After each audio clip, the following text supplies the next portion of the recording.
Hey guys, welcome back to the channel. I am Prerna and on this channel you will find videos related to travel and finances कि कैसे मैं अपने travels इतनी extensively manage कर पाती हूँ.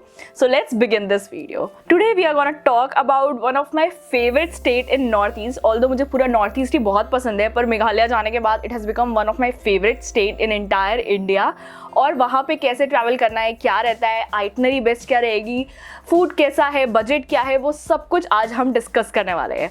So video शुरू करने से पहले सबसे इंपॉर्टेंट है जानना what is the best time to visit Meghalaya. सो मेरे हिसाब से दो टाइम सबसे बेस्ट है. पहला है क्योंकि आपने सुना होगा कि मेघालय में बारिश बहुत ज़्यादा होती है, तो जब आपका मानसून एकदम स्टार्ट होता है वो बहुत अच्छा टाइम होता है मेघालय जाने के लिए. और जब बारिश ख़त्म होने वाली होती है या ऑलमोस्ट ख़त्म हुई होती है वो सेकेंड बेस्ट टाइम होता है मेघालय जाने के लिए. तो आई थिंक ये जो अक्टूबर और नवंबर का महीना है ये बहुत अच्छा टाइम है अभी मेघालय विजिट करने के लिए. और अदरवाइज अगर आप प्री मानसून पहुंचना चाहते हो तो May and June beginning is a very good time. तो नेक्स्ट इंपॉर्टेंट क्वेश्चन आता है कि मेघालय पहुंचना कैसे है. तो मेघालय पहुंचने के लिए आपका गेटवे है वो है गुवाहाटी. गुवाहाटी जो है आपका मेघालय के जो दो इंपॉर्टेंट डेस्टिनेशन हैं यानी कि शिलोंग एंड चेरापूंजी उससे बहुत पास है. हार्डली 2.5 से 3 घंटा लगता है वहाँ पहुँचने के लिए. और एयरपोर्ट से, स्टेशन से शेयर्ड कैब्स, टैक्सी सब चलती है. तो वो एक बहुत अच्छा तरीका है to start your trip. Next important question है कि कितने दिन सफिशिएंट है मेघालय घूमने के लिए. ना मेघालय में इतना कुछ है देखने के लिए. वहाँ पे आपके केव्स है, आपको वहाँ पे लैंडस्केप इतना ब्यूटीफुल मिलता है, कितने सारे वाटरफॉल्स है और कितने सारे छोटे छोटे एरियाज है जिसमें आप बस जाके ऐसे ही रिलैक्स कर सकते हो. एंड येस, मोस्ट इंपॉर्टेंट आपका double root and single root bridge है, लिविंग रूट ब्रिजेस है जिसके बारे में अभी हम आगे बात करेंगे. सो मेरे ख्याल से 7 to 10 days is a ideal time to visit Meghalaya. उससे कम के लिए जाते हो तो आप सिर्फ एक छोटा सेक्टर घूम पाओगे. अगर 10 डेज निकाल पाओगे तो there is nothing like that, but 7 days is also good. So जो आइटनरी हम डिस्कस करेंगे would be according to that. पहले मैं 7 डेज की आइटनरी के बारे में बात करूंगी and then I will extend 3-4 more days to that. Okay, so before that we will discuss where to stay. So रहने के लिए बेस्ट ऑप्शन मुझे ऐसा लगता है are the homestays in Meghalaya. There ample number of homestays at all the places you go in Meghalaya and they are very budget friendly. People are very nice. अगर हम budget की बात करेंगे तो आपका एक होम स्टे 1200 से 1500 के बीच में आ जाएगा. कहीं कहीं पे जो प्लेसेस इंटीरियर में है वहाँ पे 2-2.5 हज़ार होता है, पर ऑन एवरेज आपका 1500 में हो जाना चाहिए. कुछ कुछ जगहों में जैसे सिटीज़ में जाते हो, शिलोंग में आपको हॉस्टल्स भी मिल जाएंगे तो वो आपको थोड़ा रीजनेबल पड़ जाएंगे. इसलिए ऑन एवरेज आपका कॉस्ट 1500-1800 हो जाता है. अभी नेक्स्ट इंपॉर्टेंट क्वेश्चन आता है कि how to travel around Meghalaya. So इसके लिए 3-4 ऑप्शन है. पहला ऑप्शन होता है कि आप एक कार हायर कर लो. अगर आप ग्रुप में हो 3-4 लोग, आपको पर डे कार जो है 2-2.5 हज़ार के आसपास मिल जाती है क्योंकि आपका पर डे डिस्टेंस कई बार 80 किलोमीटर 100 किलोमीटर भी हो जाता है तो वो कॉस्ट जस्टिफाई हो जाती है. ओके, अगर आप सिंगल हो तो आपके पास लोकल ट्रांसपोर्ट है जो कि बस होती है, पर बस थोड़ा डिफिकल्ट होती है टाइमिंग के हिसाब से. Another very very convenient option is 2 wheeler. अगर आप 2 व्हीलर चला पाते हो तो there is nothing like that. Shillong में, चेरापूंजी में, वहाँ पे तो आपको ईजिली 2 व्हीलर जो है वो रेंट पे मिल जाती है और आप 2 व्हीलर से सब कुछ घूम सकते हो. And other option is a shared cab. तो मेजर डेस्टिनेशन पे आपकी कैब जो होती है वो शेयर बेसिस पे जाती है तो आप वो ले सकते हो. नाउ नेक्स्ट इंपॉर्टेंट क्वेश्चन आता है फूड. ओ माय गॉड, हम कहीं पे भी जाते हैं, खाना is a very important factor. At least for me खाना अच्छा होना और खाना मिलना दोनों बहुत ज़रूरी है. आई एम अ वेजिटेरियन, सो मेरे लिए और भी डिफिकल्ट हो जाता है जब मैं कहीं पे जाती हूँ खाने के लिए. बट मेघालय में आपको ऐसा कोई इतना बड़ा प्रॉब्लम नहीं आएगा. Only the thing is you have a set menu of all the places because it is not that commercialised और इतना ग्लोबलाइज नहीं हुआ है कि आपको बहुत सारी वैरायटी मिलेगी. बट आपको बेसिक दाल, चावल, सब्जी, रोटी सब जगह मिलेगी. चाव चाव यानी कि नूडल्स आपको बहुत जगह मिलेंगे. उसके अलावा अगर आप नॉन वेजिटेरियन हो तो आपको चिकन, पोक, ये सारे ऑप्शंस भी बहुत जगह पे मिल जाएंगे. आई थिंक जब आप इतना एक्सटेंसिवली ट्रैवल करते हो 7 to 10 डेज, सो मेरा फोकस हमेशा यही रहता है. This is a very important point कि खाना जो होता है वो ऐसा होना चाहिए जो ईजिली डाइजेस्ट हो सके, जिससे कि आपको ट्रैवल के टाइम गाड़ी में या बसेस में या किसी भी मोड ऑफ कन्वेंस में आप जा रहे हो कोई दिक्कत नहीं होनी चाहिए. So that is very important. Next बहुत इंपॉर्टेंट क्वेश्चन है जो आजकल पूछा जाता है कि कोई परमिट लगता है क्या मेघालय जाने के लिए. तो मेघालय टूरिज्म ऐप एक है जो आपको एप्पल स्टोर और गूगल स्टोर दोनों दोनों पे मिल जाएगी। उसमें सिंपल आपको रजिस्टर करना है और ई इनवाइट जनरेट करना है, बस बहुत सिंपल प्रोसेस है, इसमें कोई बहुत बड़ा प्रोसेस नहीं है। वो जनरेट करके आप इजीली मेघालय में एंटर कर सकते हो। सो अभी दो बहुत इंपॉर्टेंट चीज़ें रह गई, जो कि ये बजट और दूसरा है आइटनरी। तो पहले बजट के बारे में बात कर लेते हैं। अगर आप स्टे की बात करो तो मुझे लगता है ऑन एवरेज आपका 1500 में हो जाएगा पर डे। अगर आप 10 डेज का ट्रिप कर रहे हो which is a long period, तो उस हिसाब से पर डे 1500 का 15,000 रुपये हो जाता है। Then comes the food. तो generally if you book a place, mostly आपके ब्रेकफास्ट इंक्लूडेड होते हैं। कोशिश करो ऐसी जगह बुक करो। अगर नहीं करोगे तो भी आपका जो एंटायर डे का मील है फॉर 1 पर्सन ईजिली 1000 रुपीज़ में हो जाता है, क्योंकि वहाँ पे थाली मिलती है और थाली जो होती है 200-250 रुपये में आप खाना आपका एक टाइम का आराम से हो जाता है। तो आपने 200 रुपये की थाली दोपहर में ले ली, 300 की रात में ले ली और 200 रुपये का ब्रेकफास्ट कर लिया, तो 1000 रुपये में तो आप ईजिली कवर हो जाते हो पर डे। कई बार उससे कम में भी हो जाते हो। तो आपका पर डे का कॉस्ट हो गया 1000 रुपीज़ मैक्सिमम पे। तो 10 डेज का कॉस्ट हो गया 10,000। Now it becomes 25,000 rupees. Okay, next आता है आपका ट्रैवल। तो अगर आपने सपोज एक 2 व्हीलर हायर कर ली, ऑन एवरेज बोलती हूँ, अगर पब्लिक ट्रांसपोर्ट जाओगे थोड़ा और सस्ता भी पड़ सकता है, लेकिन अगर 2 व्हीलर हायर कर ली तो 500 रुपीज़ मैक्सिमम पर डे का रेंट है। और अगर आप पेट्रोल पूरा डिस्टेंस कवर करोगे, किलोमीटर्स में कैलकुलेट करोगे, तो अप्रॉक्सीमेटली आपका पेट्रोल 3,000 to 5,000 के आसपास लगता है। तो आप ये मान के चलो कि 500 into 10 5,000 रुपीज़ आपकी 2 व्हीलर का कॉस्ट हो गया और उतना ही आपका लगभग पेट्रोल हो गया। तो 8,000 to 10,000 रुपीज़ आपका पेट्रोल का कॉस्ट हो जाता है। So 25,000 plus another 10,000 is 35,000. I'll say it would be 33,000 because अगर आप लोकल ये ले रहे हो, कन्वेंस ले रहे हो, तो आपका थोड़ा कम भी हो जाता है कई कई जगह। अभी ये आपका 33,000 का मोटा मोटा खर्चा है, उसके ऊपर हो जाता है आपके टिकट्स और छोटे मोटे खर्चे। तो मेरे हिसाब से पर पर्सन कॉस्ट जो है किसी भी इंसान का मेघालय अगर वो जा रहा है तो will be approximately from 45,000 to 50,000 including flights. इससे ज़्यादा खर्चा जनरली नहीं आता है। अगर आप बहुत ही एक्स्ट्रा वेकेंट हो जाते हो तो मैक्सिमम 55,000 तक जाएगा 10 दिन के लिए, इससे ज़्यादा नहीं जाएगा। सो जब भी आप मेघालय जा रहे हो वहाँ पे आइटनरी मैनेज करना is a very very important thing. सही रूट फाइंड करना is a very important thing. नहीं तो आपको जो जो चीज़ें कवर करनी है आप नहीं कवर कर पाओगे, कुछ छूट जाएगा। कुछ छूट जाना इज़ ओके, बट अगर आपके पास टाइम है फिर भी चीज़ें छूट जा रही है और अब इतना दूर जा रहे हो तो मज़ा नहीं आता है। इसलिए बेस्ट रूट आइडेंटिफाई करना I think is very important and I think I have cracked it somehow. So I am gonna share with you. आप इसके बाद भी चाहिए तो और वीडियोस देखो, do your own research, but I think this video is gonna help you.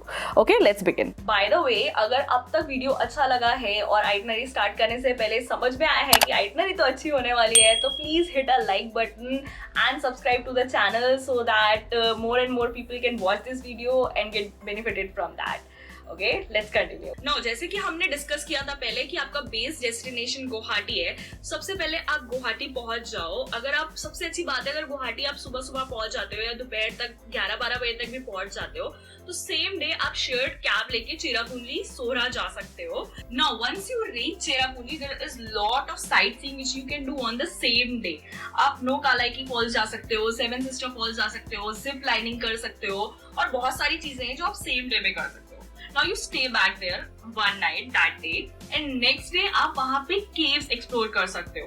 तो Mawsmai caves है, आरवा केव्स है, गार्डन ऑफ केव्स है, ये सारे केव्स आप नेक्स्ट डे एक्सप्लोर कर सकते हो। सारा दिन आप आपका केव्स एक्सप्लोर करने में डाल सकते हो। आसपास छोटे मोटे पॉइंट्स और भी हैं जो अगर आपके रह जाते हैं फर्स्ट डे, आप नेक्स्ट डे कर लो या किसी टूरिस्ट से पूछ लो तभी कर लो।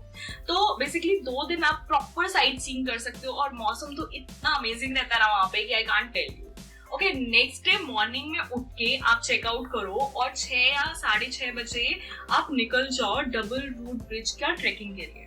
ये डबल रूट ब्रिज आपका नॉनग्रियाट एरिया में आता है, तो वहां पे आप जाओ। जो विलेज नीचे नॉनग्रियाट है वहां आता है। 3,500 स्टेप्स है जो आपको नीचे पहले जाना है ये डबल रूट ब्रिज देखने के लिए। वहां पे जाके आपको चाहिए तो आप सेम वहां पे नॉनग्रियाट में नाइट स्टे करो 1 डे का, क्योंकि जो आपका डबल रूट ब्रिज है वहां से एक और ट्रेक है रेनबो फॉल का। नाउ अभी आपके ऊपर है कि आप डबल रूट ब्रिज करने के बाद नीचे थोड़ा एंजॉय करने के बाद सेम डे रेनबो फॉल करना चाहते हो या उस दिन वहां पे चिल करके नेक्स्ट डे करना चाहते हो। व्हाट आई वुड सजेस्ट कि आप डबल रूट ब्रिज जाओ अगर आप में एनर्जी है, स्टैमिना है, थोड़ा चिल मारो और सेम डे रेनबो फॉल करके आके रात में नॉनग्रियाट में रुको और नेक्स्ट डे उठने के बाद व्यूज एंजॉय करने के बाद तुरंत वहां से निकल पड़ो। सो आपका नेक्स्ट डे भी आपके लिए फ्री रहता है इस तरह से। और आप जब पूरा ट्रैक रेनबो करके वापस चढ़ोगे ना तो बहुत टायरिंग हो जाएगा। ओके, हमने बहुत बड़ा कांड किया था। हमने तो double root bridge, rainbow fall सब कुछ एक दिन किया और वहां से रिटर्न हुए। हम रुके भी नहीं नॉनग्रैड में, बट मैं वो सजेस्ट नहीं करूंगी आपको, आप रुको रात में नॉनग्रैड। ओके, तो अभी आप नेक्स्ट डे नॉनग्रैड से वापस निकलते हो। तो कितने दिन हो गए? पहला दिन हो गया आपका गुवाहाटी में, सेकेंड डे हो गया आपका पहले दिन में ही अगर आप चेरापूंजी चले गए तो अच्छी बात है, तो आपका वन डे वहां गया। सेकेंड डे आपका वापस से चेरापूंजी हो गया। थर्ड डे आपका हो गया double root bridge. Now it is your day 4। Day 4 पे निकल के आप वहां से मॉलिनोंग करके विलेज है, which is the cleanest village of Asia, आप वहां जा सकते हो। वहां पे जब तक आप पहुंचोगे आप थोड़ा टायर्ड भी होगे बिकॉज आपने ट्रेक किया है एक दिन पहले।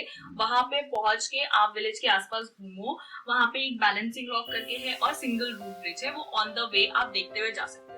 आप मॉलिनोंग में रुको, नाइट स्टे करो, वहां के विलेज में घूमो। इट्स वेरी क्लीन, ब्यूटीफुल, अच्छी अच्छी पिक्चर्स ले सकते हो वहां पे। और नाइट स्टे करने के बाद नेक्स्ट डे मॉर्निंग में उठ के, जो कि आपका डे 5 है, आप दाउकी रिवर जाओ सबसे पहले। वहां पे आप बोटिंग कर सकते हो, उसके पास ही इंडिया बांग्लादेश बॉर्डर है, आप वो देख सकते हो। और उसके बाद आप स्नॉपडेंग जा सकते हो। नाउ स्नॉपडेंग जो है it is a very very beautiful place. वहां पे कैंपिंग भी होता है बिकॉज डाउकी भी इट्स वेरी वेरी क्राउडेड। एक बार बोटिंग करने के बाद बहुत क्राउड होता है, वहां पे रुकने में मजा नहीं आएगा, बट स्नॉपडेंग में आपको सच में बहुत मजा आएगा पानी में चिल करने के लिए।